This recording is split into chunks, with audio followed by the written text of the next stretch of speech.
Welcome back, everybody, to the Nosebleed Sports Podcast. I am Chris Witt, and with me, as always, is Mr. Adam Schmidt. How are you today, sir? Doing really well. I'm going to be moving around and making noise and being distracting because I didn't prepare my headphones before this went. You were ready. You were excited to get this thing started. I mean, you got this thing set up, clicked in, like not even, hey, you ready to go? All right, here we go. Let's do it. You want to talk about this? You want to talk about what we're getting into tonight? Nope. No pregame this week. I don't know. what No pre-show. Old boy's like, I don't want to be here tonight. I am going to do this. Adam Schmidt, just click in, click out, get in, get out. Let's go. Not true. I am very happy to be here.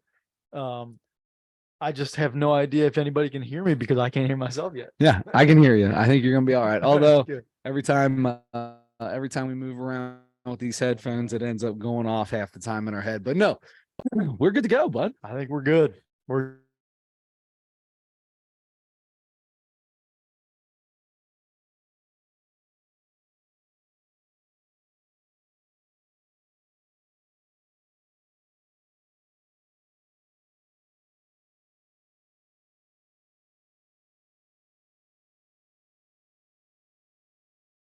I've got a walking story. You've got something. Yeah, we've got a couple things to do, but we're good. We're gonna talk some hoops though. Yes, I mean that's gonna be the bulk of this. That's gonna be the bulk of this podcast, 100%.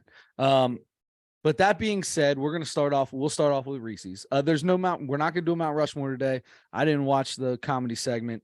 I did not prepare for the Mount Rushmore. It was a busy week in Toledo. I usually do it when I'm out of town. I didn't watch anything. It was a little busy out there, so I didn't get my show prep done, and I apologize for that. But I did watch some NBA playoff basketball, so I did some show prep that way. That's absolutely show prep. That's right. That's what I have to tell my wife when I have it on at night. Yeah. It's I gotta do this. It's show prep, man. I gotta get ready. That's right. When this pays the bills, so that's right. We have to be ready. But we're gonna start off. I want to know all about your Adam's back out and about. The weather's getting nice. We've got what do you call it? Beautiful weather. Adam's back out walking again. Yeah. Before we get into your walking story, I want you to tell us this. I went back to something. I was out at Walmart, and I was thinking it's hard to find anything. And this is before you sent me the list of, I think it's 90 something Reese's we've had now. Quite a few. Yeah, a lot. And I was looking around in the old Walmart, and I came across one, and I was like, I don't remember this. And I started thinking, and I was like, we did have this, but it was in your refrigerator before we had it. And I think it did its shame. Yeah. I think it didn't do what it was supposed to do. So I want to come back to this because I'm really excited about it. And I think it's going to be something that's really good. Good. Are you ready for this? Room temp is a key part of this. Okay. So this is going back to Reese's Creamy. I don't know if you remember this, but we both bit into it and went, this just tastes like a Reese's peanut butter cup. And it was a little chilled. I think it was, I want to say the fridge may have had something to do with it. So I want to go back to the Reese's Creamy peanut butter cup. This is creamy peanut butter inside these cups. Very good. So go ahead. So we've got fans just trying to knock down the doors coming in here. This is the coolest thing. I wish we had cameras we could turn around. If we had cameras we could turn around, you could see my wife with a dry erase marker writing backwards on the mirror. So it looks impressive. So it looks straight to me. And telling us what we need to do. So I need to bring up pants. No, Parker's. What can we got here? Bring up. She's a pretty good backwards writer. Oh, she almost screwed the E up. The E's a tough one. Trying to write an E backwards. I couldn't do that. Yeah, first try. No S way. Was right too. Oh, and she got a hyphenated. Is that hyphenated? Apostrophe. Parker's shirt. Yes. Got you, babe. No problem. Oh, there might be more. Oh, there's Oh, more. Yeah. oh yeah. What else we got here? Let's see. If you want, you can open the door. Now at this point in time, there's no point. Oh, she screwed the S up. Oh no, it was the E. I told you the E's hard. Oh, it's in the dryer. Okay. Well done. Thank you. Will do. All right. So Adam, you've already had your first one down. Two. That you've had two down. Can you tell a difference between this now that it's warmer? It's not chilled. Can you taste the difference in the creamy? No. I'm I'm so bummed out. I don't taste the difference. I think I taste a little bit of a difference between the room temperature and the cold, but it's still really, really, really close to the. Let me tell you, if you look at this, and you're not going to be able to see it very good on the YouTube, but it looks so creamy on the picture. And I'm like, I want that. I want it to be that. And it's almost, maybe it's a little softer. perhaps. I don't know, because it's, No, after regular Reese's cup. it does taste like it.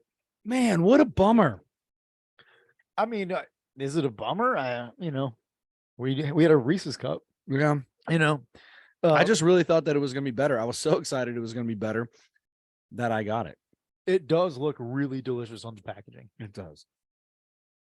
And how would you describe a regular, the peanut butter in the regular Reese's cup? It's almost like Mush. crumbly or so. Yeah. Okay. Yeah. Kind of Yeah. mush. Yeah. I feel like this is the same. Yeah. It looks exactly the same. I know. I think, yeah. It doesn't look like like the package. Not at all. What a bummer. I was so excited about this. Hey, smart move by the Reese's folks to market it so that you Yep. buy more. And Yeah. I'm gonna Keep try trying them this again. different ways. Yeah. Well done on their part. All right. Well, you are you re-rating this, or is it No, there's no point. same as okay? So disappointed. It would end up Sorry. being lower because of how disappointed I am right now. Thank you. All right. Yeah. It's still Sorry. delicious. I mean, thank you. I didn't watch the comedy special. I decided I didn't do anything for the The Mount Rushmore. Mount Rushmore, and You the could do that Reese's off the top of your head. was a total and utter disaster. However, I do agree with you. Like, I think there is a little bit of a difference there. I mean, yes, either way, that is really if there's close a to the regular. difference, it's so slight. You could give It's me hard. two of them, I could eat them both, and I couldn't tell you which one it was. Yeah. But you mean between the regular and this one? I think I might be able to tell. I just mean between the temperature. Oh no, 100%. Because the other one I thought was it out of your fridge? Because I thought it was kind of cool Yeah. when you got it, right? Yeah. And I was thinking, man, this is supposed to be creamy. Like I remember eating it, going, I bet that's what made it this way, was that it was in the fridge. Yeah. I bet Which that would've and I made was sense. thinking, I bet that's what it was. And now I'm 100% wrong. I mean, I'm going to eat all four of these still. Yeah. Don't you Yeah. worry about that. Yeah, I'll eat the other two on the way home for sure. There you go. And then not brush my teeth and go right to bed. Oh, No, I'm man. just kidding. I mean, I won't do that. it's okay if you do that. It doesn't No, bother me at I all. will not do that. Can I tell you something? What's that? Might be totally gross, but I'd say 75% of the days I just brush my teeth in the morning. I brush. And of those 25%, I will say that maybe 5%, I'll do a little Listerine at night instead of brushing. I'll just be like, I feel like I need to do something. Mhm. Throw a little Listerine down. Which is better than nothing for sure. Mhm. I would say for a long time, I would do morning brushes and then sometimes not do the night brush, or sometimes do the night brush. It was maybe it was 50-50, 60-40, something like that. The last 3, 4 years at least, probably, I'm like 95% night brush as well. COVID got here and he's like, every cleaning I can do at any time, I'm in. I think just every time I go to the dentist and like you have a cavity, I'm like, oh god. I haven't had any cavities here in the last few years. Yeah. I got to have a root canal, Okay. but I don't know about All a right. cavity. That's different than a cavity though. 100%. It's different. Yeah. So, Yeah. no, I'm From an old cavity. and then with flossing, I'm much better now than I used to be with that too. But there are still sometimes I'll go a week, 2 weeks sometimes, no floss. Now, that's where we differ. You're a big flosser, huh? That's key, man. That's a big. Sorry, finishing off that last one. I've got a water pick. Don't know how to use it. First time I put it in my mouth, water went everywhere. I've never used it since. Got it like 5 years ago. I thought it was the coolest thing. Too much for me. Too much. That being said, a day for teeth. 100%. Yeah, but it makes just as big a mess. Speaking of, we'll come back to this. Okay. How's the bidet been working out? I'm getting a little better at it, I think. Mhm. Um, Are you leaving it on longer, like getting a real deep Yeah. clean? Yeah. Do you hold the butt cheeks open or just let it do its job? let it go. I'll move around and make sure I get it thorough. I'm a big like you got the whole cheek, both cheeks are on both sides. Mhm. But I'm big on opening up the left side, lifting up the left side and kind of pulling the right side to the left, I see. grabbing, opening a little bit, and do the same thing back the other way. And now I feel like I've opened it a little more. Lift and separate. Then turn the nozzle on and get a real good clean. So I don't hold the cheeks open, but I do a little butt maneuvering. Sure. To make sure that the entire anus is open for cleaning. Okay. Good. Thanks for sharing that. Yeah, I to me, I think so far it's all about relaxing. Oh, that's huge. You get tight, bud, and you're swallowing water the wrong way. Yeah, yeah. And you might not be getting as clean as you need to. If you're closing it off mostly because you're like all nervous about that, which I am, and I have been, but I'm getting a little better at, relaxing everything so that you get the thorough. So are you still using toilet paper? Or do you just get a couple rags that you just dry off with? No. I still use. I still prefer the wipes. 100%. I'm definitely a wipe guy. Yeah. My mom works for. We've talked about this. She's a Roto-Rooter. She says it's going to cost you $250 to get your. Well, $250 every 3 years is worth using those wipes. Absolutely. 1,000% of the time. Easily. 1,000%. I haven't had any problems so far with wipes, and I've been using them long before I had the bidet. So I use both now. Nice. Good work. Anyway, back to what I'll say. So the bidet for the mouth, your tooth water pick. I keep a bag of floss picks in my truck, and I floss probably 3 times a day while I'm driving down the road. Lady I work with does the same thing. And it is made so they do this thing at my dentist where they touch your gums with these with a little pick, that they pick the plaque off with. Yep. And they 4 3 1 1 3 3 4 4 1 3. Do they do that for you? Yeah. Never did that as a kid. Never did that as a kid. Every other time I go to the dentist now, they do it. And I laugh so hard while they're doing it. And they're I think it's so funny, and I love talking to them about it. This is the craziest thing in the world. Or they'll be like, "Can I get someone in for a tooth?" Da, da, da, da, da. And I'm like, "All right, baby, let's go ones and twos. Let's go ones and twos. 2 2 1 1 1 1 2 2 2 2 2 3 3 3 2 2 2 3 4. Bleeding on mesial left, right, upper." And I'm like, I don't know what these mesials are and all this stuff, but I'm loving every bit of it. It's the funniest thing in the world.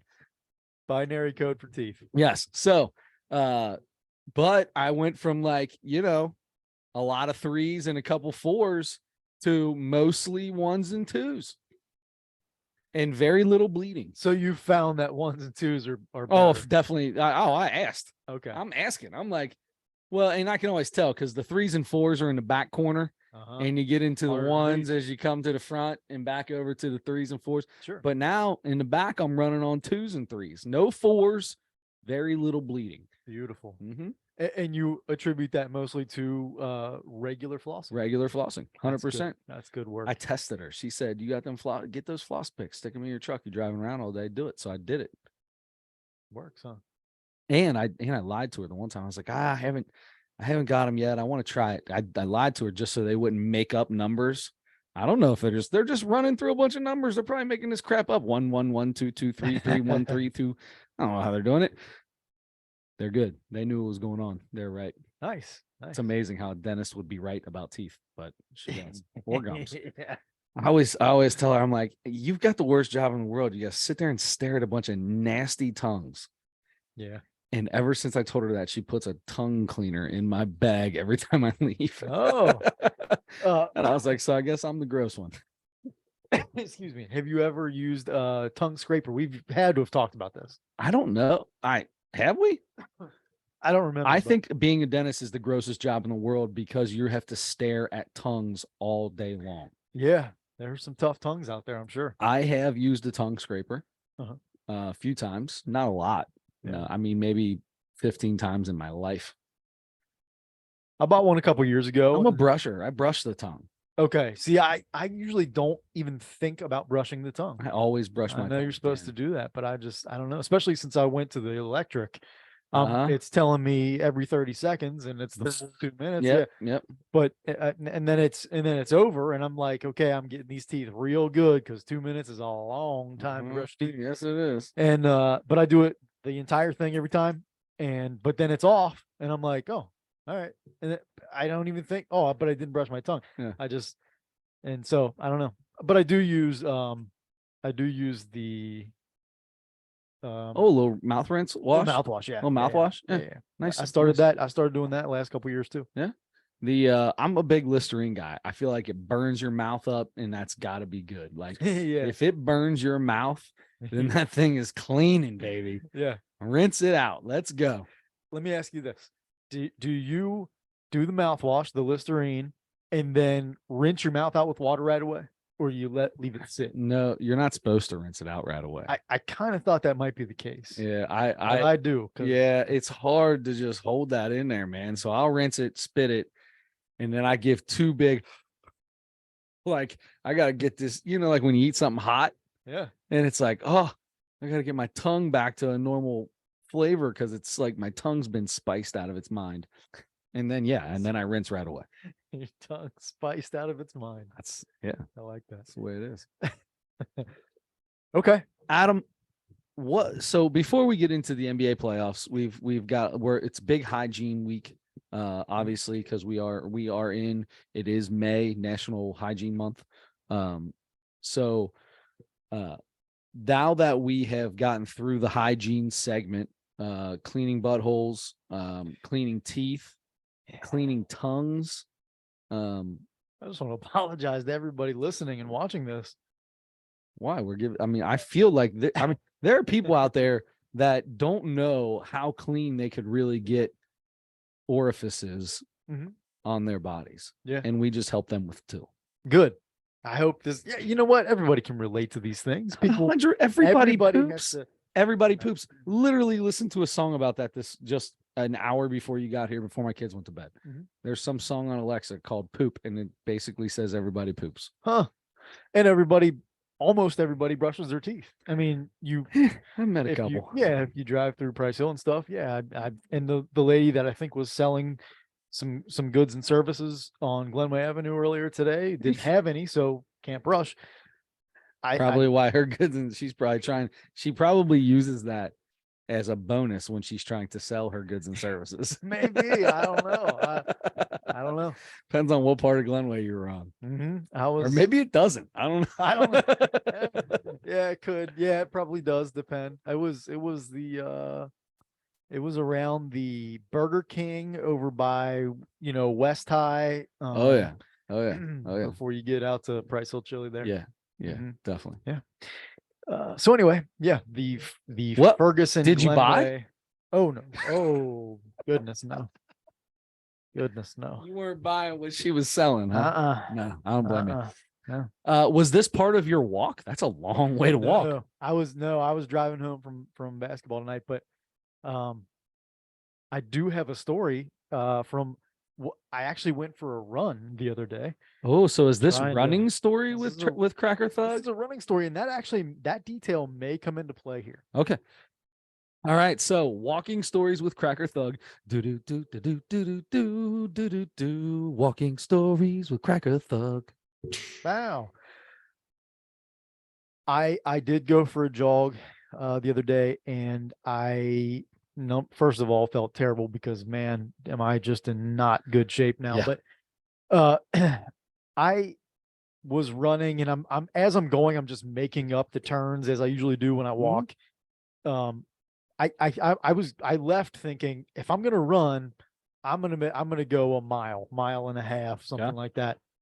You got a watch app going, you got a phone app going, you got No. earpiece, and you don't know. So how do you So- know if you So here's the thing. I have to kind of guess, and I've done all around there. I've gone so much that I kind of have an idea now. But I when I run, if I'm gonna run, I don't take my phone because that phone is flopping bang, around. bang. Oh yeah, you know? absolutely. Yeah, you got to have one of those Velcro arm Arm things. slappers or something like that. Yeah. Yep. And I don't know if I'll ever. I don't know if they make one small enough for this. I've had the same issue. So, anyway, so if I'm walking, have the phone for sure, and I even have a fitness app. I turn that baby on, Mhm. and it tells you exactly how many steps and how long you went. It Yep. shows you the picture of the map you walked and all that. I went for a run, didn't have the phone. So no. Sorry. Wow.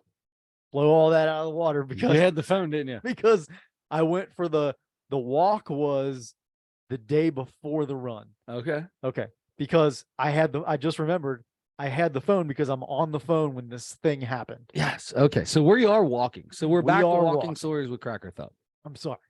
I think it was the day after that Hey, that I went don't for be the- sorry. Be yourself. We can clip all that in editing. We will.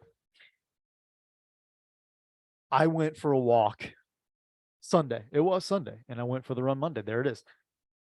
I'm walking and I'm going around. I I turned down this street that I think twice about sometimes walking down because I have run into different things. They're part of this. It like loops. There's a street that you go down and it turns and it loops around and becomes another street Mhm. and then kind of comes out another part of the closer to my house. So I've had a couple of times where I've gone down that street and had like some dogs out and stuff like that. And let me tell you, most of the time while I'm walking, I'm looking around, always checking my surroundings out and everything. And I'm, looking at houses and stuff. And I like that kind of stuff. But I'm very aware of animals all the 100%. time. Absolutely. Yeah. Birds are all around, squirrels, anything. You got these little salamanders that run around now. And those Dude, I got little weeds. I've got a million of those in my yard. Do you? Yeah. So I'm looking because everything startles me. Everything does. Yeah. So always aware when something's, rustling in a bush right here, or running away or flying by or so I'm doing that. And then of course, my thing with dogs, I'm like, if there's a loose dog running around or whatever, I'm gonna have some kind of issue, huh? I'm really interested in loose dogs running around when you're walking and how you get out of that. So I turned down this street. I'm like, it's been a little while. Maybe things are under control. Oh, like you think your friend may not be down there trying to hunt you down anymore? Maybe not. I take the chance. I walk down the street, walk around the little bend, going back to where it starts to like. Did you ever get his number? Oh, We're that not talking about the same place. no, Oh, different okay. one. All right. Different one. No. I forgot old boy's number. Poor old girl that called you Crack a Thug. Oh, wait, who are we talking about? I don't know. That was a Okay. girl, wasn't it? That was a girl. There Yeah. was a guy. I had the gentleman caller who, yeah, The cup. Holla. yeah. Hey, boo boo. Or whatever. I he hate said. to see you leave, but I love to watch you walk away. Yes, no, I have not run into the nice Don't- man. don't. Okay, continue. Sorry. So you turn down neither of those streets, a different street. Different street, different people. Those two streets are already cut off of Adam's walking habits. I'm walking down the street, and I'm on the phone with a friend of mine. And I get to where it starts to loop. It's getting ready to turn to loop around where it becomes a new street, and it kind of goes around. And there's no part of there is like there's no sidewalk. Mhm. So you're part of it, you're walking just like in the street and everything. I start coming up on there's like I'm on that part where there's no sidewalk. So I'm walking just in the street, but as far over as I can get, and then I have to start kind of walking around parked cars and stuff. Sure. So I'm a little more in the street. Well, on the one on the opposite side, but not too far away, is this guy standing out there walking his dog. Mm-hmm. And the dog sees me and starts barking a bunch and stuff like that. Like normal, right? Sure. And I'm on the phone, so I kind of am like, I notice the dog and I notice the guy, but I'm kind of like talking and just trying to like be like, okay, he's got it on the leash and everything. And then, so I get the dog's, real loud and everything. And then the guy's trying to get him to calm down. And I realize like right after I pass the guy, I think I know the guy. And it's a guy I should have said something to because I was just at his brother's funeral 3 weeks ago. No. Yeah. But I didn't. And you were on the phone. I was on the phone. I didn't realize it was him until like I was just getting past him and I was like, oh crap. Wait a minute. I kind of like peeked back a second. I'm like, I'm not 100% sure still, but I think it was him. Okay. So, and I just wasn't paying close enough attention. But anyway, so then I felt bad immediately that I didn't stop and say anything. So anyway, keep walking and make the turn, getting onto this new street, getting to where there's a sidewalk now, right? Making a turn to go back toward my house. So I'm walking and I'm coming up on, I can see ahead, there's a lady cutting grass. Okay.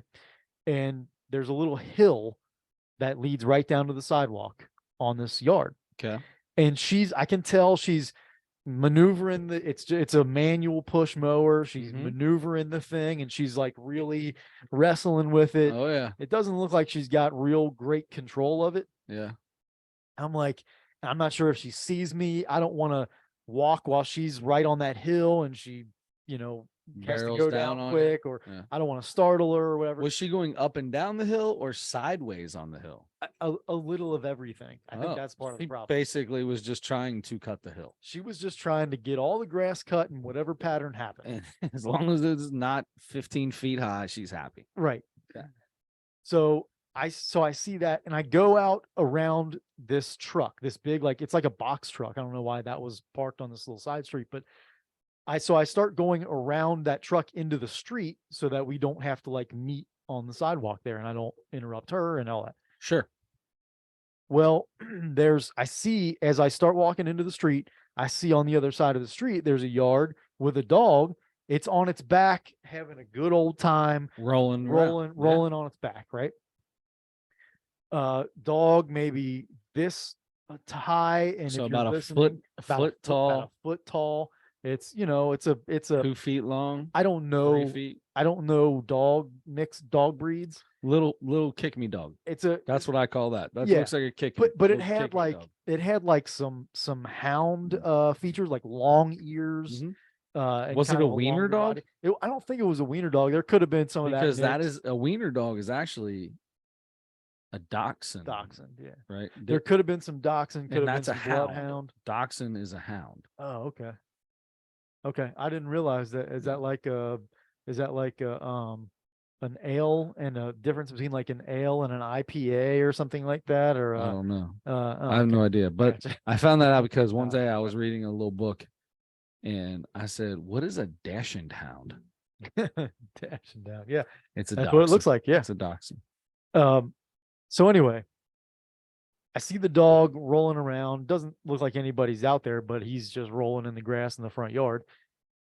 And so I start walking around this truck into the street, and I'm walking, and I'm getting to where I'm like coming off out the other side, the front of this truck, and there's the lady cutting the grass here. So I'm going around her, and right as I'm at that place, this dog sees me, starts barking, Sure. and starts coming like to the front of the yard. Sure. Right. I'm assuming because a lot of Electric dogs, fence or something like electric that. fence, it's on a leash, Got a leash, it's or lead, or it yeah. knows not to go out on the street, something Yeah. like that. You're thinking a lot of a dog if you think it knows not to go on the street. I mean, I don't know. I mean, I feel like a lot of dogs are trained enough to know. I don't know. Okay. And I normally don't give dogs any credit. I But wouldn't maybe give a I'm- dog that credit. Okay. At least my dogs. I got 2 dumb dogs. I know some dogs I think that would not go into the street. Right. But so I'm kind of thinking like he's on the other side of the street. And I'm walking back toward the sidewalk. The dog continues into the street, and keeps coming, Oh, boy. closing the Mhm. distance. Right. And so I'm like, Can't run. all right, If you run, he's chasing you. can't run. Found that out in first grade when I was playing soccer at St. Antoninus, and somebody had the loose dog out, Can't walking the dog, and the dog ran onto the field, and everybody else stopped, and I ran, and it chased me. run. I've never heard that story. Really? No. Oh, I had to have told it on here. I always ended with, I set the world record in high jump and long jump that day because I jumped from 10 feet away and landed on top of my dad's head. I was in first grade. So I set all those records. All kinds of land speed records. And so the dog's closing its distance, and I'm like, 15, 20 years ago and beyond, especially when I was a kid, Adam would be horrified, would be running, I don't know what I'd be doing, but I'd be really, really scared. Well, this was a smaller, if this was a little bit bigger dog, if it was a different breed, and some of the more traditionally menacing looking breeds or whatever, I would have done, I don't know what I would have done, but I would have panicked. Sure. So I'm like, I'm starting to get a little nervous because now this dog just ran out in the street and is coming toward me. And I keep walking, and I think if you turn your head and just keep walking, you ignore it, it loses interest. Yep. Guy didn't lose interest. He kept coming, and I felt him on my heel. He either nipped at my heel or he was trying to jump up or something. I felt him hit my Did you kick him? heel. I didn't, but after that happened, I kind of like, Did you break another land speed record? I looked back then, and I kind of started to like hesitate. Like I wanted to keep walking, but I also kind of slowed down as he kept coming. Yeah. And so I kind of like started to like lift my foot a little bit, I think. Yeah, you were going to kick him. I was just going to try, kind of like, I didn't want to kick him because number one, this lady's now sees me. Who cares? And Some dog's coming at me. I'm kicking that dog. I don't care if you're a Chihuahua or a pit bull. I love that. I will kick you in the face. I love that because you should. So, but I'm like, so I didn't want to kick it, but I did. And even if it didn't come after me, I wanted to kick it, but I wanted to run to its yard and kick it, even if it didn't do anything. Right. Anyway, so now I'm like, I wasn't sure because I had my back turned. I wasn't sure if he was trying to like actually come after me, or if he was just like, he saw a person Stupid ankle close biter. enough and come, just come, whatever. Everybody says they want to play or whatever. To me, it's all eating. But Yeah. so How did you get the dog off of you? the lady stopped her lawnmower and said, Rufus. yeah, Gerard or whatever his name was, go, stop, go. She like yelled at it.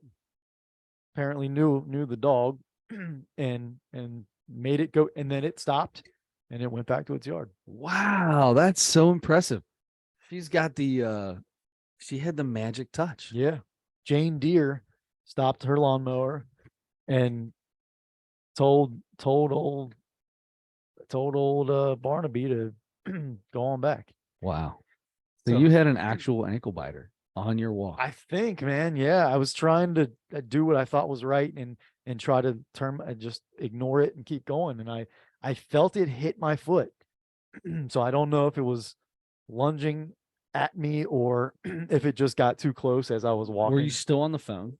I was still on the phone. Did you? What the did you dog's say to bark- him? The What dog's did you barking the say? whole time. What did you say to your friend?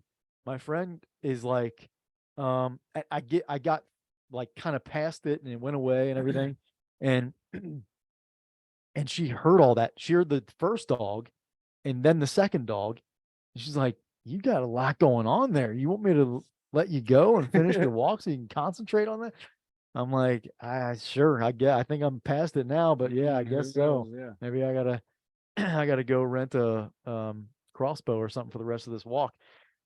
So finish my walk. And everything was fine after that. But Did you cry a little bit when it first happened? Like when it got you, you go, yeah, no, it's good. I didn't cry. Good for you. I'm glad I Good didn't. for you. I cry about a lot of things, but I I'm didn't proud, cry I'm about proud of you, it. man. I feel like you're turning a real page in the Sure. old book there. Yeah. Yeah. I don't know what book it is, but That's the book of ankle biters. bravery, or I don't Yeah, know. bravery. Yeah. Yeah, look at you. It's What's not brave. I just Is there another word for bravery? Bravado. That's not it. bravado. No. That seems like it has the same root word. Courage. Courage. Courage. You're very courageous. There you go. Very proud of you. Good job. You're thinking Cowardly Wizard of Oz, Lion. right? Yeah. Yeah. See? Great minds think alike. That's right. Oh man. I wish I could have been there for that. So now I'll never take another walk. But no, At least down that street. I just won't go down that street anymore. I just won't do it. Old Rufus comes at you, and then you got to have a chat with Jane Deere, and tell her how much you appreciate her, and God knows where that ends up. Yeah, I'm gonna end up cutting her grass every week now. That's how I thought this was going to start. I thought this was going to be like, ma'am, do you need a hand? And then you ended up cutting her grass. Yeah, I can see myself getting into something like that. Yeah, I 100% could see myself getting into something like that. Yeah. Girl, you good? You need a hand? Oh my gosh, would you really? Now you have to. Yeah, I get myself into situations like that all the time where I'll kindly offer something knowing that in this situation no one would rightly say yes to because it's obviously over the top. And then somebody says yes to it and I'm like, son of a biscuit, that I get myself into one here. It's happened to me a couple times. yeah. I sometimes I want to offer to pay for people to get a muffler put on their car and stuff like that. But I got to make sure I don't, because I'm afraid somebody be like, yeah, let's do that. Yeah, actually, if I had the money, you mother of corn, I would already have had this fixed. Mother of corn. That's the expression. Yeah. That's my story. I was attacked by a wild beast, essentially. And you came out alive. Basically a wolf. I'm here. Basically got attacked by a wolf. Yes. A wolf. A wolf some hound. sort of something from the wild dog family. That's impressive, man. God, very happy that you made it out of that thing. Yeah. It's gonna take some you're gonna have to talk to somebody about this to really get over it. The PTSD could be crippling. It's jungle out there. It is a jungle out there. And I got milk-bone underwear. It's not quite how that goes, is it? I don't know, but I like it.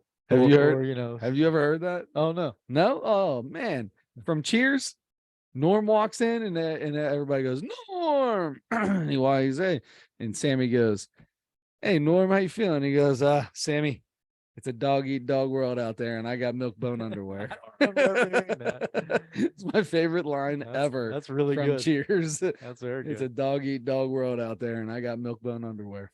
Also, anytime I talk about a dog, I end up thinking about the whole dog catcher scene or scenes in Friday. Oh, 100%. Yeah. I ain't trying to be no dog catcher. That's the beauty of it. You grab a dog. All done while in the midst of a giant poop. Yeah. Probably my favorite part of that whole scene. Well, I smelled your poop for 22 years. Now you can smell mine for 5 minutes. The great John Witherspoon. Oh, he's one of my favorite actors of all time, favorite comedians. I'd love to. We'd have to find an actual special that he would have put on him. I'm sure there's something I'm out there. sure he's got it, man. He used to come to Cincinnati to the Funny Bone all the time. Yeah. Never got to see him live, but he did all the time. Now he has passed on to the afterlife. Yes, he has. All right. So rest in peace, dearly departed John Witherspoon. Yeah. So Adam Schmidt, let's get into, I don't remember what I was going to say. Oh, let's talk about this real quick. Did you see the Aaron Judge deal? The Aaron Judge thing? I remember hearing something. Oh, looking into the dugout. Yeah.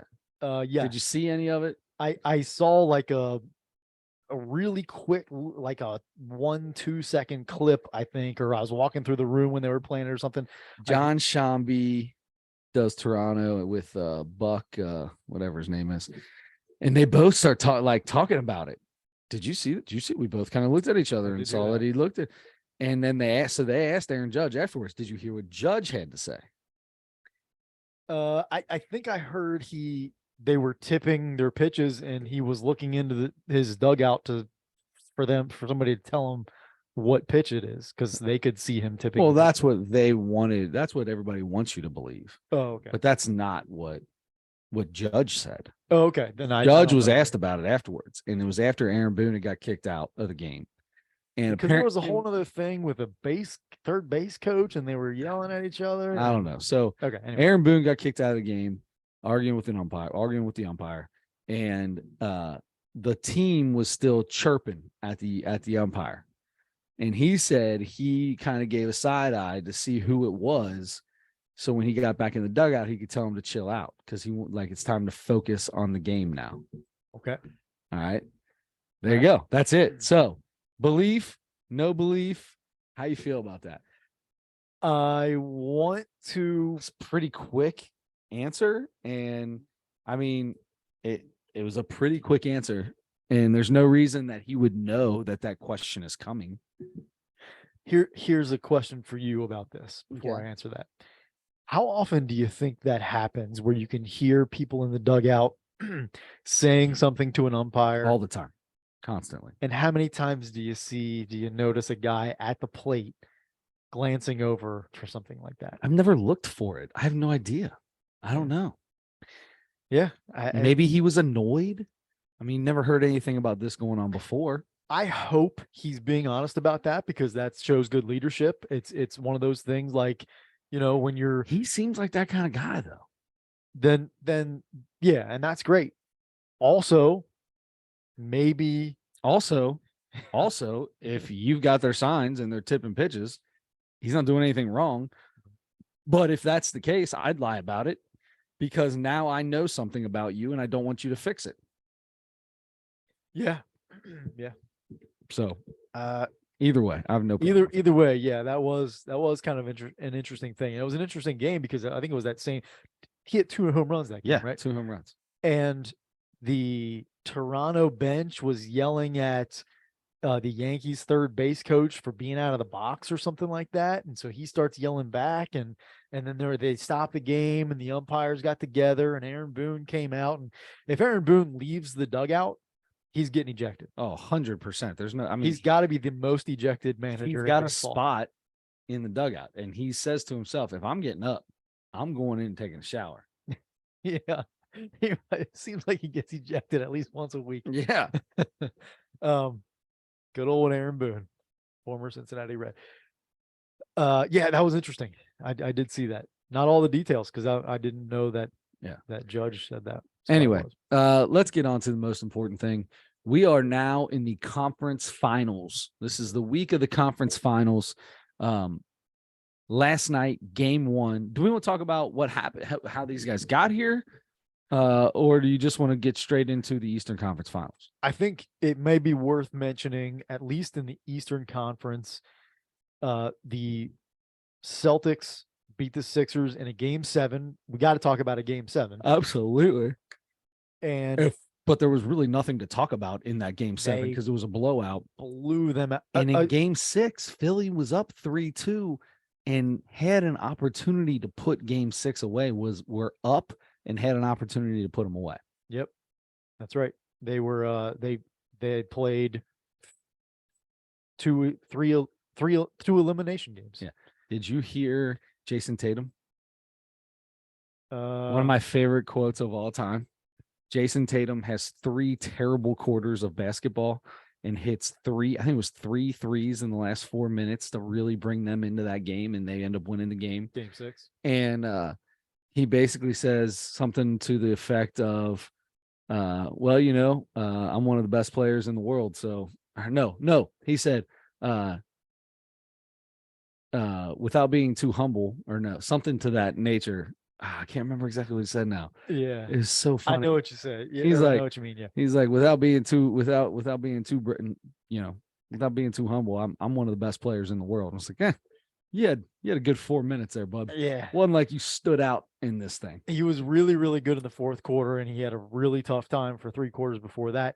And then he had game 7 was when he had 50, right? Yep. Then he had 50 the next day. 50. He broke because it was 51 points was the game 7 record that who had it from the series before that? Steph. When Steph got the Warriors to pass the first round. And that record, it was like 51 points, and then he ended up with 52. That's right. That's right. So yeah, he would, and then they won that game by 30 or whatever it was. Beat the brakes off of him. So as sort of kind of expected, after that, people are talking about, is Harden going to be back? They kind of showed the list. There's only like 4 or 5 guys with guarantees on their contracts for next year.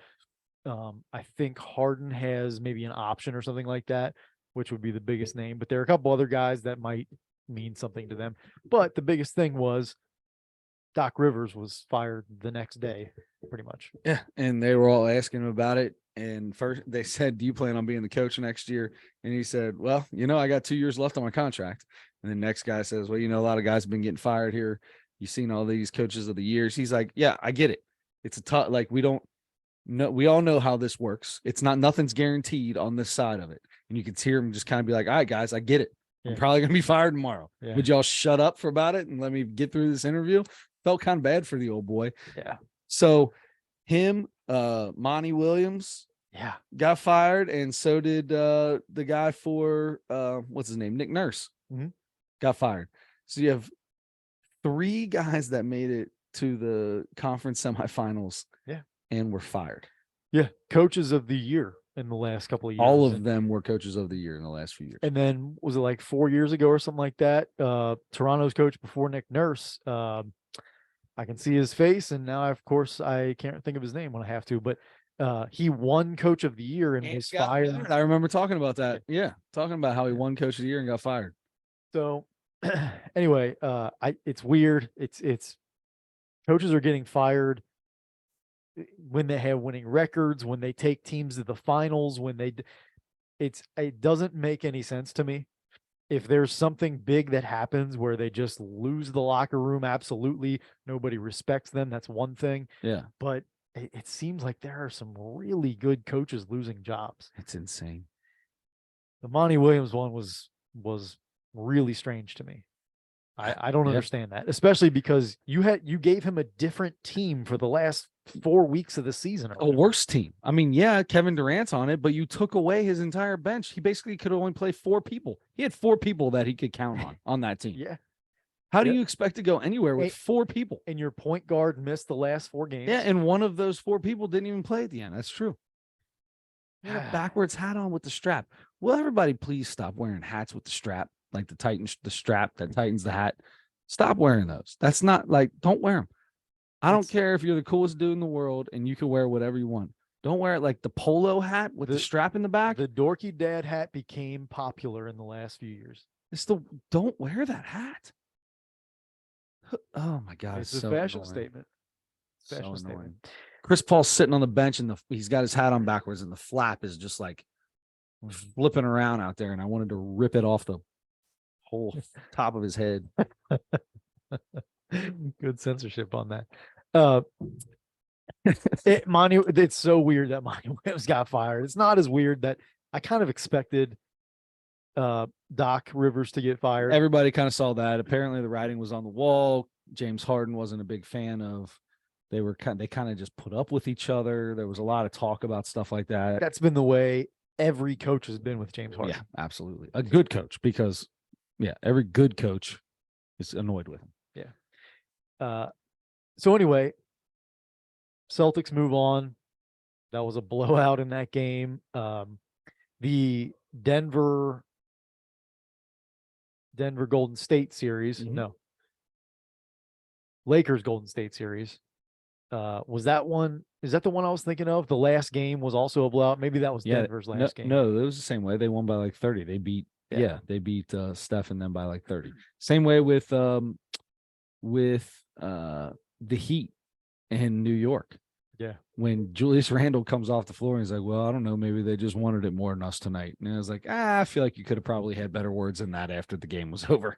That's probably not the best thing to say. Knicks fans are, number one, awful, and number two, really, like, they hate that guy now. I know. And because he just didn't play that well in that series. But he hasn't played very well since he signed that contract. He was the most improved player last year, I think. Last year or the year before? 2 years ago. 2 years ago. But I mean, he's still like almost like close to an all-star level player, and he was the best player on that team easily until Jalen Brunson got there.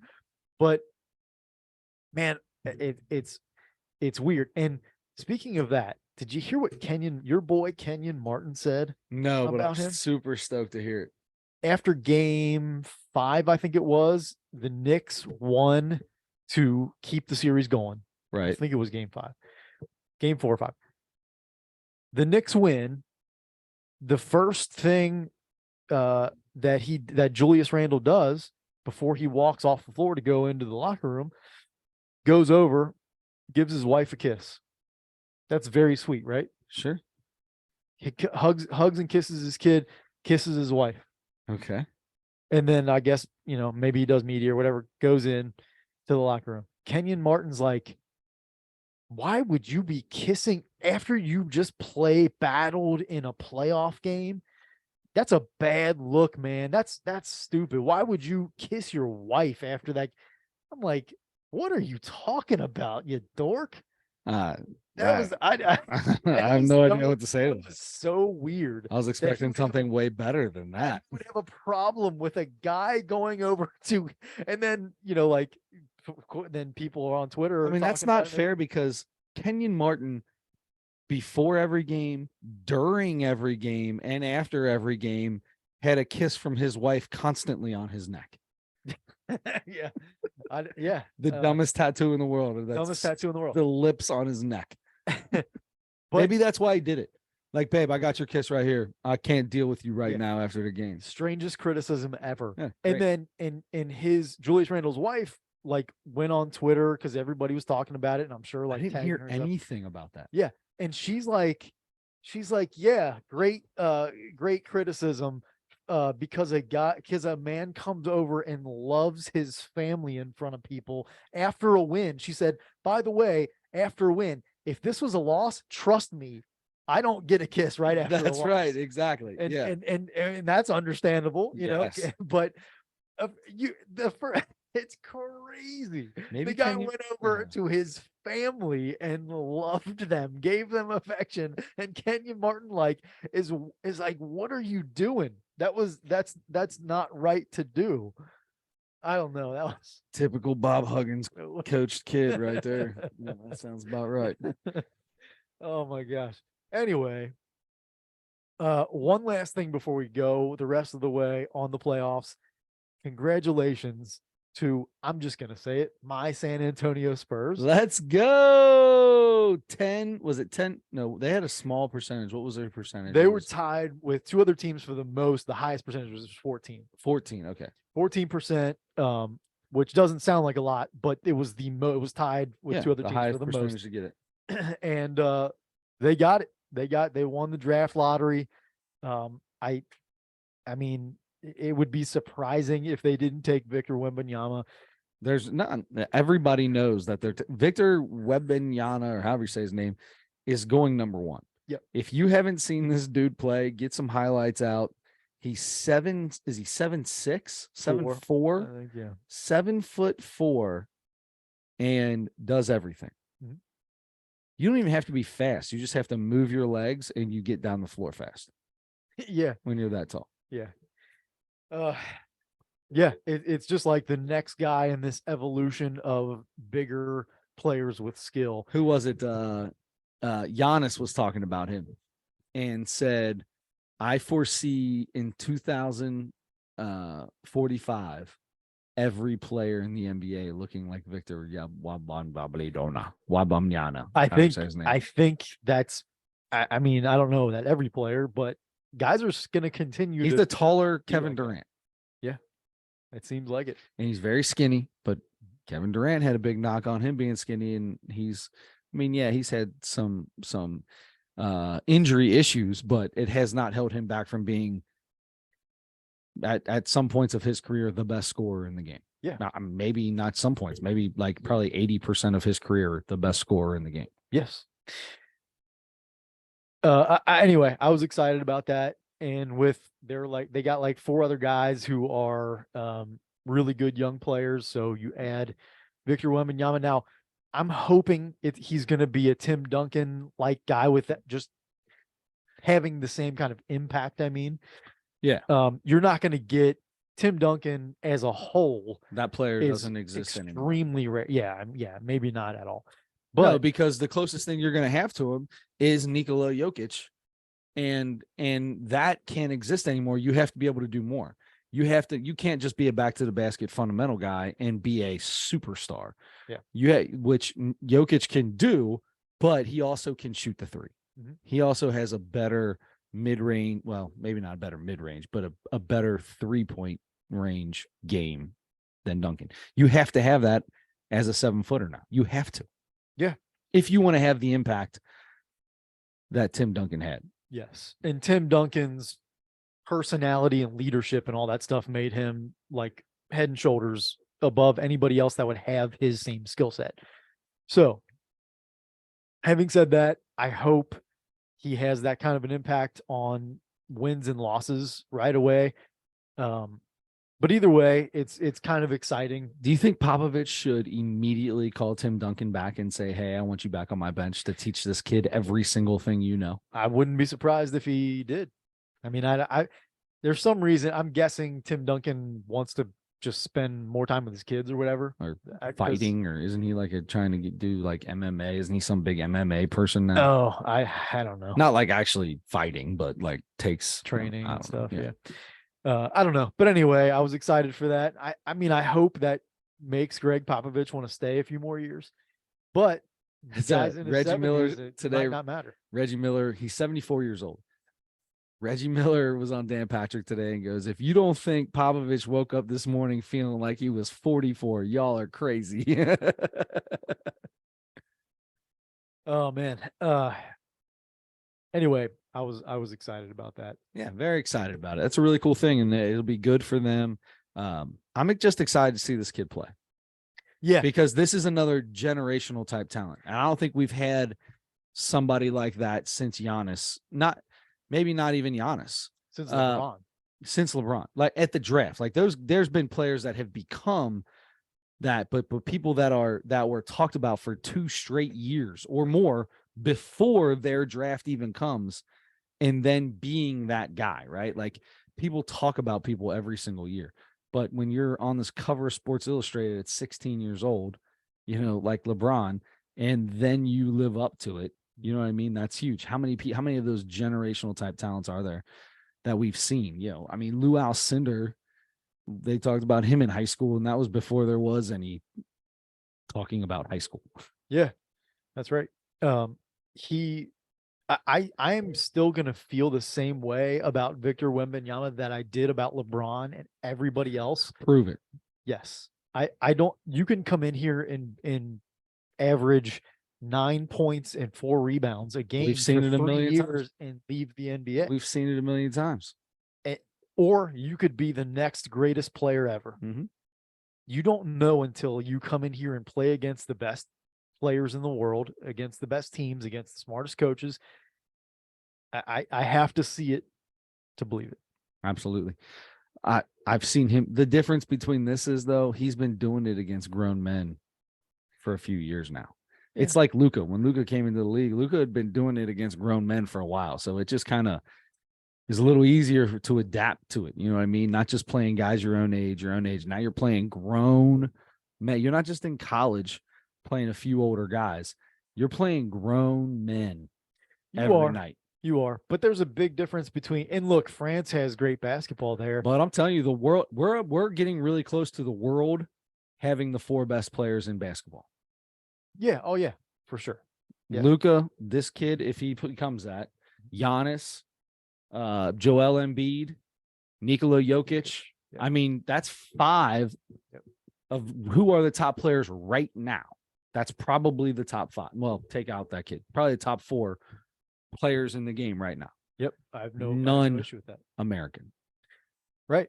And that's fine. But that's all I'm saying about when you say, listen, basketball is different when you play in overseas. Look, man, basketball, it's different, but it's way better than it ever was before. Right. You're getting way more out of it now than you ever would have back in the day. Yes. Yes, I agree. It's still going to be a jump from the professional league in France and the NBA. It's just going to be. That's why most of the greatest players in the other leagues come to America to play in the NBA. Sure. No. And the money. Yeah. You're making all of the money in the NBA. Yeah, but some of that's catching up too. I mean, guys can go make really good money in China now. Oh, really? Oh, yeah. Yeah. You got Dwight Howard's playing in Taiwan right now, and he loves it. Stephon Marbury had a second career over in China. I remember Marbury. Yeah. I just you can go over there and still make millions of dollars playing over there. Not like the NBA, but still, there you can go make a really good living. On to the Romain Sato played in like 5 different leagues, but he played for like 22 years overseas. Wow. He also spoke 9 languages when he was at Xavier, so he could play anywhere. Romain Sato. Do you remember him? Of course. It's I think he's one of the greatest basketball players to ever step foot on Xavier's campus. He was an athlete, man. He was an unbelievable. He could do it all. He was unbelievable. One of my favorite basketball stories probably is from Romain Sato. I'm pretty sure it was him. Gets his extra work after practice, gets his shots up. One of the coaches, I forget if it was Mac or somebody, was rebounding for him and passing to him. He started saying thank you every single time the coach got the rebound and passed to him. Thank you, coach. Took the shot. Thank you, coach. And whoever it was stopped him and said, Romain, very nice of you to say thank you. You can just wait and just thank me once at the end of the workout. He was just a very polite kid, I guess. And he was he was known on campus as being very polite, like one of the nicest people there. Just a hard worker, came from nothing. Yeah. Like I said, 9 languages that dude spoke. That's the first thing I think of every time I hear Romain Sato. Yeah. Is that story. That's pretty cool. I like that. All right, so let's talk about what's going on now. So we now have the Heat and the Celtics, which game 1 is now over. The Heat with a huge third quarter take game 1, 124-116 under Jimmy Butler's 35. Is Jimmy Butler, think about this. Do you remember? Everybody remembers. So the process, right? Mm-hmm. The process. You see all the hair on my sock right now? It's so gross. This dog. So the process goes down in Philadelphia. Right. They get Ben Simmons, right? That didn't work out. They choose Markelle Fultz, number 1. Okay. That didn't work out. They signed Tobias Harris instead of and let Jimmy Butler walk when they were both free agents. Didn't work.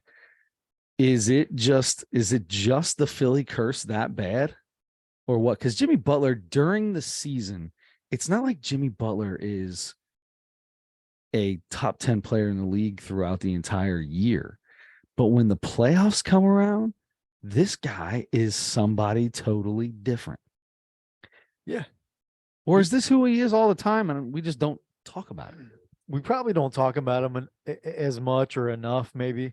But he does seem to really, really turn it up in the playoffs for sure. And there are a few guys that over the years they've talked about like that, but Jimmy Butler really does. I mean, you're getting an impressively hard game when you watch Jimmy Butler play in the playoffs, especially. Yeah.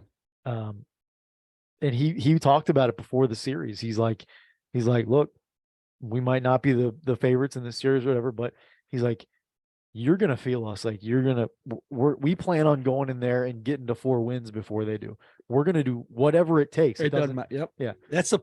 He's the perfect star for for an Eric Spoelstra team. Yeah. Like Spoelstra seems to be the kind of guy that's a lot of defense.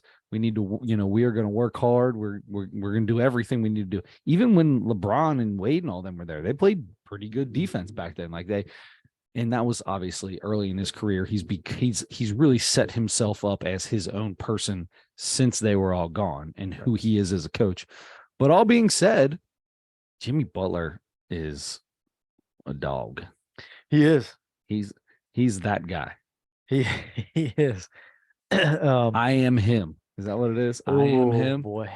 Austin Reeves. Is that I am him? Is that Jimmy Butler now? Can Jimmy Butler say that? I am him. Anybody can. Oh, well, obviously anybody can say it. Austin Reeves said it, a month ago. I am him. And it's the same, it's the same thing that happens with all those new buzzwords, the new popular phrases. Yeah. It gets so overused that it doesn't mean anything anymore. And then somebody's got to come up with something else that doesn't make any sense or is horribly grammatically wrong, which bothers me a lot. You can't say what Jimmy Butler said after that 50-point game he dropped in the first series when he said, This is my effing game. This is my effing game. Or no, this is my stuff. Yeah. Something like that. Yeah. Anyway. People in those situations just say the weirdest. Yeah. In any other situation, if somebody said that, you'd be like, what? That's so strange. Did you go to school? Yeah. Yeah. Anyway, before I become old man. Yeah, I hear you. Before we bring the get off my lawn. So game 1 being gone, obviously the Celtics are the most talented team in this series, all around talent. But we've seen that they have very many holes. They don't put full games together almost ever. Yeah. And you've got a great team in Miami. Oh, before I ask you who's going to win this, I was listening to Dan Patrick show. Been on a big Dan Patrick kick here lately.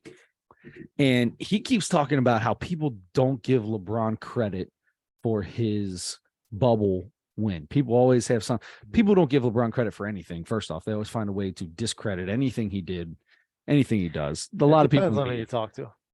Well, I'd say more than half of the media. Oh, okay. Kind of, I'm talking about the media. I'm just saying, they kind of discredit him in a lot of ways. Maybe you disagree with that. Maybe I should just say the people that do discredit him. Maybe let's just put it that way. Okay. They'll give him a knock. Oh, well, he won it in the bubble, right? So guys on the other day, and he's like, I'm so sick of this. He won it in the bubble. Like that doesn't count. They were the number 1 team in the West. They lost out on home field advantage. It became harder for them. And then if you want to say that all the teams, well, anybody could have made a run at it. Well, they were the number 1 team. They made the run at it and they won it. So it's not like an 8 seed was in there. And the exact same 4 teams that were in it then are the same 4 teams that are here right now. Yeah, do you remember when Murray and Jokic went on that insane run and had to play like 4 nights in a row of basketball because of the the run they made out there. I'll never forget it. They beat whoever it was, and game 1 of the Western Conference Finals was the next night. And the girl asks Jamal Murray and goes, "So what do you think about playing now? You got to play tomorrow." And he goes, "What? Tomorrow?" Yeah. And you could just see him like, "Oh my God, I'm dead right now." Yeah. Anyway, I do remember that. Yeah. I didn't remember that until you just said that part of it. And I do. I don't know what my question was there. That was it. That was all I have. I mean, I do agree with that. I number one, I'm getting more and more I'm having more and more of a hard time with people talking about LeBron won it in the bubble. The Lakers won the title. 100%. LeBron did it. Giannis didn't win the title Yes. 2-3 years ago or whatever. The Bucks won it. He was the best player. He was amazing. He scored 50 in their last game Yeah. to win the championship. Individual players don't win any games or championships. They give you a better opportunity, maybe, and they will help Sure. you, but they don't win a championship. Absolutely not. No. But I do also agree that I've heard plenty of people say that gets an asterisk because it was in the bubble. And I disagree with that. They all had to play by the same rules. In fact, it was probably harder. That was probably one of the hardest ones to win because of the way games had to be played faster. There wasn't as many breaks. But for the same reason that I'm not discrediting it, I feel like it would be doing the same thing, saying it's harder because everybody is on the same playing field. That's my point, is everybody's on the same playing field. What I'm saying, the only reason I'm saying it would be harder is, one, because you're playing more than you normally would, but that's everybody's on the same playing field. But they were the number 1 overall seed. They lost out on home field advantage. Sure. That's a big thing in the playoffs. Yeah. Besides the point, it was weird for everybody, but I don't. That's a championship, just like any other championship. You want to go on another tangent real quick? Sure, why not? Do you for real, or do you not want to? Yeah, let's do it. I heard another guy say, "What if LeBron James doesn't go to 9 straight finals and only goes to the finals that he's won and gets knocked out in the Eastern Conference Finals all the years that he doesn't win it?" Because that is what Michael Jordan did. Michael Jordan got knocked out of a lot of playoff runs, just like the big thing with Jordan is, well, he went to 6 and he won 6. He was in a lot more playoffs than that. He just didn't make it to the finals. LeBron made it to the finals 9 straight years. His teams did, yeah. Was he not there? Yeah. Well, same with Michael. I'm only comparing them because they were the heads of their teams. Yeah. I get it, the whole team thing. But we talk about Michael like that all. We talk about Mike about that all the time. That comes up with Mike all the time. He went to 6 and won 6. Mm-hmm. He didn't do it. You're right. The Bulls did. Right. I'll give you that. No, without a doubt. You've got the greatest coach ever coaching them, or second, because I'm sure you feel like Popovich is. We could have that debate. I don't. That's not a debate. I'll take either one. I don't care. Yeah, me too. Really. But the point is the guy was making this guy was making the whole argument of, I'm sick and tired of hearing everybody talking about how Michael Jordan and the Bulls went to 6 and won 6. Mm-hmm. And LeBron and whatever team he was on, he went to 9 and won 4. Yeah. But if he gets knocked out in the Eastern Conference and he's 4 for 4, or him and his team are 4 for 4, is he looked at differently? That's a great point. He's not. He's or not, is it just everybody's going to find a way to knock LeBron somehow? If you don't like LeBron James, you will find a way to knock him, to find fault and whatever. Yeah. If you're in love with him, you'll find every reason. You can see I follow I'm in all these groups on all these basketball groups on Facebook, and half of them I gotta unjoin or whatever, because somebody will post something like Michael Jordan was 3 and 21 in playoff games before Scottie Pippen got there. Scottie Pippen was the number 1 on that team. Jordan was nothing and would be the wouldn't be in the top 45 players if Scottie Pippen. I mean, people post stuff like that, and I'm What? like, I mean, that's first off, that is factually incorrect. Yeah. Because Michael Jordan led the league in scoring like 6 straight years. yeah, And yeah. that makes before they him the started number winning one. championships. Does that not make him the number one on that team? Yes, The number one scoring option is probably the guy who leads the league in scoring. Even if we're just talking about best we don't players, even have to talk about, okay, that's fine. We don't just have to say the number one scoring option, the number one defensive option, the defensive player of the year. How many times? one defensive player of the year, but all defensive first team, all defense, 10 or 11 years or something like that. Yes. So anyway, it's however you decide you want to. Some people just just like say everything things now. just to irritate people. It's the same as politics, Yeah. Anyway, Lakers, Denver gets out to this in game one, gets out to this crazy huge lead, really fast start. I was in love with the pace that they were pushing the ball. Dude, it was insane. I told Parker, I was like, they got to get back. We are not getting back on defense. And I don't know if it's the height, what do they call that? The because you're in Denver and Altitude. the altitude it gets to you and all this stuff like that. And they talked about it a few times, but it was like, all right, I've seen LeBron pull this move a lot. LeBron was slow getting back on a lot, and it wasn't just him. It was a lot of the Lakers. A lot of them. And it's like, all right, y'all need to push this thing. Y'all need to get a little bit quicker on your transition defense because you are slow. Well, and look like they had less energy.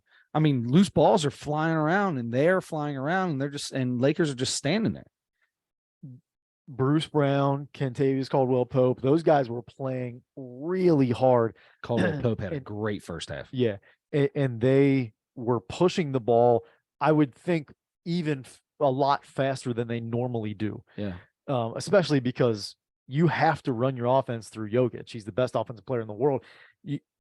And he's not sprinting up and down the floor. He did twice. He did. He ran the fast break one time, and it was beautiful. Yeah. And oh my God, he's gonna make great decisions on that. He is. That's another thing. Jokic is amazing to watch. Like, he reminds you of the big fundamental. He reminds you of Tim Duncan in certain ways of the pace of play. It forces you to play at his pace, and he's better than you at his pace. And it feels Tim Duncan like ish there, or Kawhi Leonard even does that sometimes, where he, or Luka, right? But he also, I don't remember where I was going with this, but when he came down and sped it up. I mean, there was 2 or 3 times that he was in full sprint down and was beating the Lakers down. It wasn't like he's got to be that guy. I was going to go somewhere with the fact that he just doesn't. Oh, I know what it was. When he did run down, he does sprint down and he makes a bounce pass. The bounce pass it's a 5-foot bounce pass to a guy cutting to the basket. Yes, the ball hit the guy in the chest. He makes a nice layup, but immediately the guys on ESPN are like, "Oh my God, have you ever seen someone like this? Do you ever seen a 7-footer do something like, do you guys not watch Kevin Durant play basketball every day? Like, yeah, he's run up and down the court and made that pass a million times. I get it. Jokic is not a million times. I get it. Jokic is the best passer probably in the league right now. My point is, he's not flashy. And sometimes I feel like the announcers want everyone to know how good he is, so they overdo some of the things that he does to make it sound, because they're trying to get people to realize how. I get that. Like, there's a lot of people that you watch him and you're just like, he had 14 rebounds in the first quarter. Yeah. Like, did that just happen? 14 and 8 in the first quarter. He had 14 and 8, and but it happens like nobody even sees it. So I feel like sometimes these guys like get way overboard on talking about him when he does something normal for him that's not spectacular. And it's like, you don't have to get all crazy about it. You know what I mean? Like, call the game like you would call the game. I love watching somebody get 40 points and thinking they have 15. I don't need you to go up in arms every time he makes a pass and every time he does. I don't need that. Call the game. I would rather go, oh, he's got 40. I swear to God, I haven't seen more than 15 out of him in this game. I would rather see that because that impresses me more. Not you annoying me when he just makes a basketball play. I get it. He does it more consistently than anybody else. But it's like, oh my God, sometimes it feels a little overboard from the announcers. Yeah. Yeah. He's a very unique player.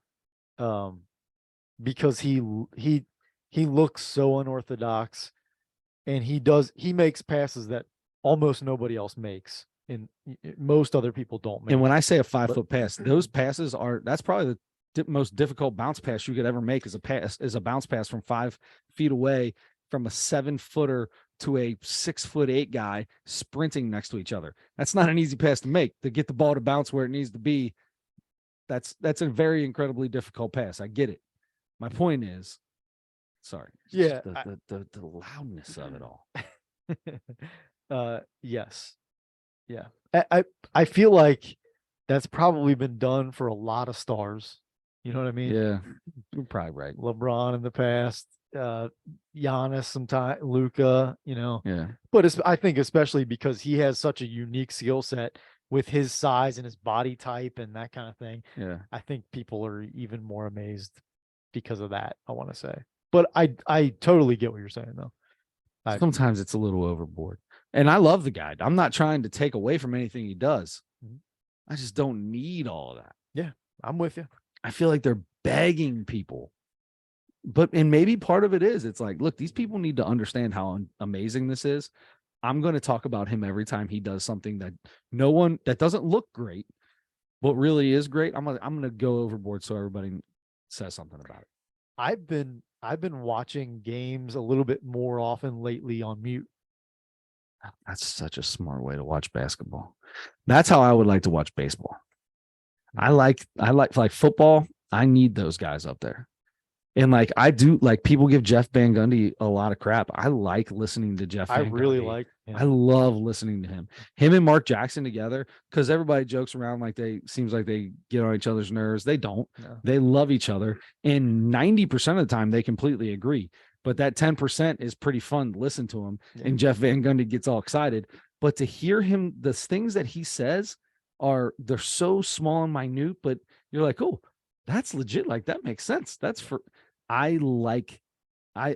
need that in basketball because I don't have all that knowledge of the intuit parts of everything. Yeah. Yeah. Sometimes though, I'm just like, you know what? I either want some peace and quiet, or I've got, sometimes I get in a bad habit of looking on my phone and you see a video that you want to listen to the sound for, whatever. So you mute it and you look at that and then you just end up keep going. But yeah, I sometimes it's nice to just listen or watch it with no sound. So who's going to win these two? Who do you think's going to win these? You got Denver up 1 right now, and you got Miami up 1. The thing about that, I mean, it looked like Denver was going to just be the dominant team in that first half, but then the way the Lakers came back in the second half and cut it to 3, and LeBron missed 2 free throws that would have got it to 1.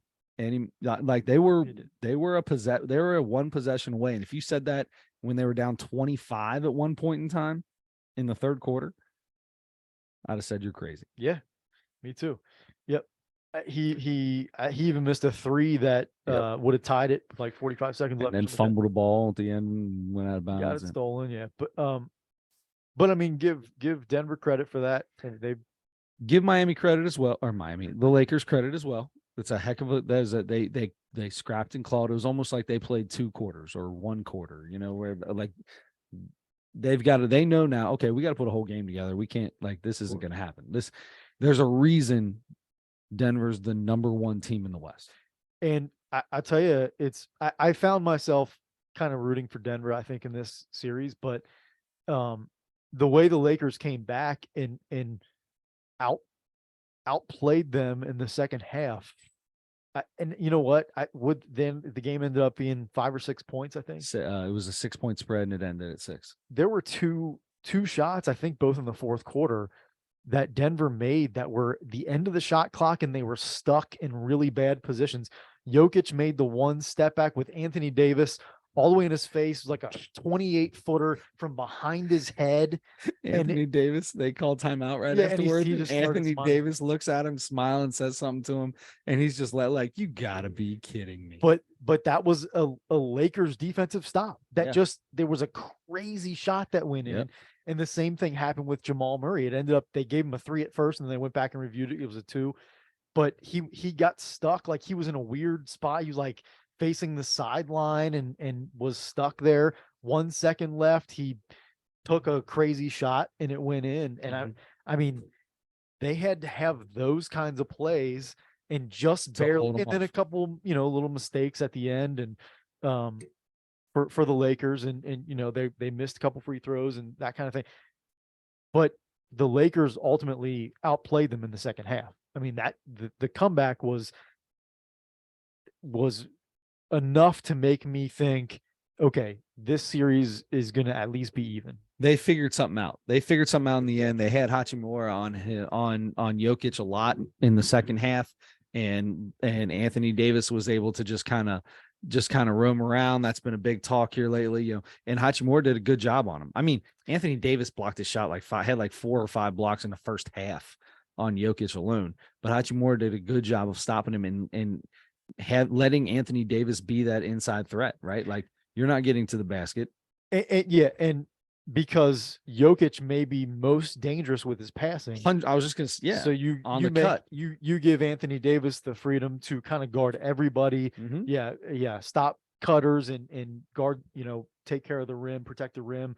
When Jokic makes those passes, it's yeah. I mean, that might have been the big thing that makes a difference. Now Denver's going to come back and figure something out there, and then it's just going to be a back and forth adjustment, which is what happens in these series. But after the way the Lakers came back and essentially won the second half, it feels like it's really hard to say now, because after that first half, I'm like, oh, is this going to be a 5-game series? Yeah. Yeah. Now it's, I don't know. This Lakers team has been the best team in the league since they made the trade. They're a tough team. I mean, this is going to be the best series of the two, because I think Miami sweeps. I'm just kidding. I was going to say it's sort of similar. It feels like, because it is. Yeah. In this game tonight, for game 1 of the Eastern Conference Finals, Boston went up by 10 or 12 in the second quarter and started looking like they were going to, be the better team. Miami came back and had a big third quarter, ended up winning. Didn't get to see the fourth quarter, but yeah, 1 by 8, 1 by 8 on the Celtics home floor. And Miami, I think, was similar. I think I want to say they weren't as far back as the Lakers were, but I think they won a bunch at the end of the season to put themselves in a position to make the playoffs. Right. And now they've put together their best basketball in the last few weeks here. Yeah, especially with the injuries they still have. That's right. Tyler Hero being out and Victor Oladipo out. So who you got? What do you think? Or do you just want to enjoy the playoffs? I just want to enjoy the playoffs. Celtics in 7, Denver in 7. Wow. It'll be the greatest day of your life. I'm calling Heat in 7. I'm calling Heat in 7. No, I'm calling Heat in 6. Ooh. Heat in 6, LA in 7. Okay. I'm fine with all 4 teams that are in it. Yeah. I think we'll have a good series. I love watching this. What's Hachimura's first name? How do you say his name? Rui. I keep wanting to call him Rudy. Rui Hachimura. That kid, he's a heck of a little ball player, man. Yep. I mean, I haven't watched a ton of NBA games this year, and I know, we outside of highlights and stuff like that we talk about a little bit here and there.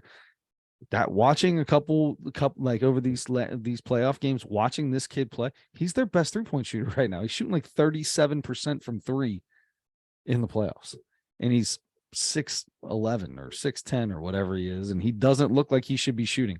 He went to chuck one up in the first quarter, and Parker goes, "No," and he drained it. That old chestnut. Mm-hmm. Yeah, he had a good game. He played well the other day. So yeah, and like you said before, maybe that defensive adjustment is going to be a big deal, and maybe they'll. I mean, I don't know that anybody's going to really. You're not stopping Jokic. It's not going to happen. Anthony Davis played really well in game one. Great. And Jokic had 34, 21, 14 assists, and shot a really good percentage. Yeah. And Davis was one of his best defensive games he's had. Yeah. And he dropped 42. Didn't he have 40? Did he get to 40? I know he had a really good game. LeBron played well. Jamal Murray played well. Yeah, everybody had a good. That's what's fun about that, right? Yeah. I would like it to be a close game like that at the end with a close game throughout. I love that. I want to. Yeah. Like the NBA is just there's so many runs in the runs NBA. Can get boring because it's just one team dominating the other one. And it just doesn't. And you always say, like, Parker would get upset about whatever game he's watching. He's like, they're done. This game's over. It's like, bro, it's the NBA, man. They've got not just one more run in them. They got 5 more runs in them. Right. Yeah. Yep. I'm with you. I don't know. We'll find out by the time we come back next week. We'll be pretty far along in both those series. Absolutely. There you go. You got anything else you want to talk about before we hang up this podcast? Since I didn't do anything, all my jobs that I was supposed to do. I think we're good. No, you didn't do those jobs because you were doing your real job. And it doesn't happen very often. I was 2 months behind on my expense report. You got to get your expense report. It takes me so long to do those. I can't. They're so boring, and my attention span is 0. And it's hard just to get started. And then once I get started, it's like, oh my God, I don't want to do this. I don't want to do this. The whole time I'm thinking that. And I turn the TV on. I'm watching part of the game. I got to sit down and do this, turn the game on. And I just can't. So it takes me a while to get things done. Yeah, I'm with you. I'm the same. Definitely the same. No, I think we got everything set up for next week because we'll do the Mount Rushmore of lunch meats, right? Or deli meats, I guess. And you have Mike Vecchione, The Attractives on YouTube. I like it. That sounds good. So I guess until then, don't forget to turn your headlights on. And don't forget to bring Parker's shirt up. Oh, good call.